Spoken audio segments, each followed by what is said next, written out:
Hey guys, so we're going to be talking about slope today. And just on your note sheet, I'm going to have a place for the definition. So just write slope is the rate of change. Rate of change of a graph.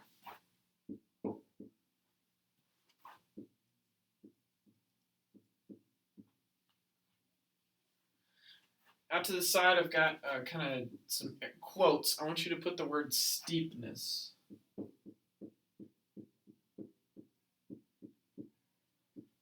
Because that's basically what we're looking at. We're looking at the steepness of a graph. All right, so now we're going to actually be finding slope given different data. So the first thing we're going to be looking at is just a regular old graph of a line, okay?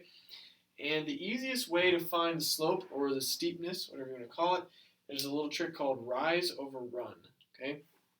So what you do is you pick 2 points that you can identify that are like on the grid, right? So I've got 2 points labeled here that this line definitely goes through. We've got 3, 2 right here. So I'm going to label that 3, 2 is that point. Okay. And then this point right here, which is -1, 0. All right, so we've got our 2 points. Now, we got to see what the rise is between these two, what the difference is height-wise, all right? So we know that this is on the x-axis down here, so we can come all the way over to this point. We can figure out what our rise is, which is 2. Okay, so that's how much we're rising from this point to this point. And we still go left to right. So we're looking at this point going to this one. So we're rising 2.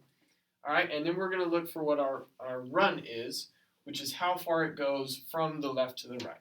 So from here, it goes all the way to here, which would be 1, 2, 3, 4. So our run is 4. Rise over run tells us that it's going to be 2 over 4. Now, obviously, 2 over 4 can be simplified, so we're going to do that. 2 over 4 simplifies to 1/2.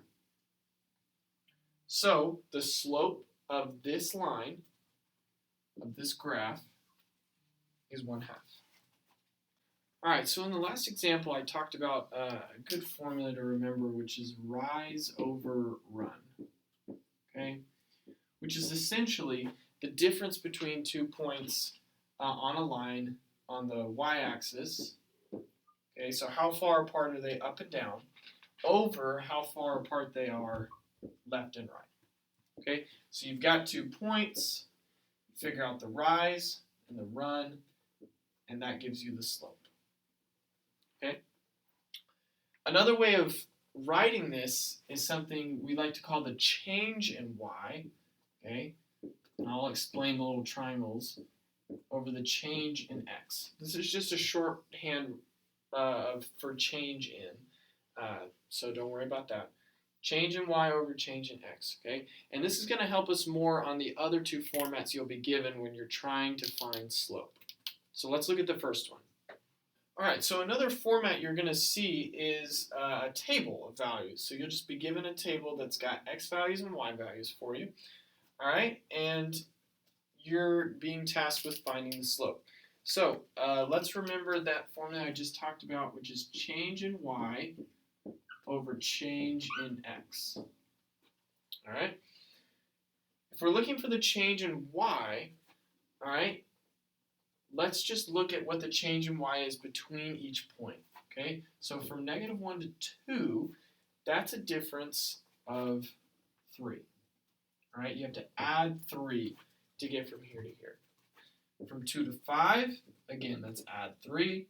5 to 8 is add 3, so on. Okay, so the change in y here is going to be 3. All right, over the change in x, to get from -3 to -1, that's going to be add 2. -1 to 1 Add 2, 1 to 3 is add 2, so on. So the change in x here is 2. So for this function, the slope is going to be 3 over 2. The last one I want to talk about is when you're just given some points, all right? And even when you're just given 2 points, all right? Basically what you're going to want to do on this is the same thing you did with the table. So let's just put it in a table so that we can visualize this, all right? So we've got our x and y values, all right? Our x values are -3 and 7. So let's write that. And then the y value that goes with -3 is 0. The y value that goes with 7 is -2. Okay? And it's all going to go back to this formula, change in y over change in x, right? So, how much does y change from 0 to -2? You have to subtract 2 to get there, okay? And then to get from, so the change in y is actually going to be -2. So that's what goes on top. And then the change in x, to get from -3 all the way to 7, you have to add 10. So that's our change in x, that goes on the bottom. That's a positive 10. All right? So this is our slope. Now we know this can be simplified. So -2 divided by 10 is going to simplify to -1 over 5.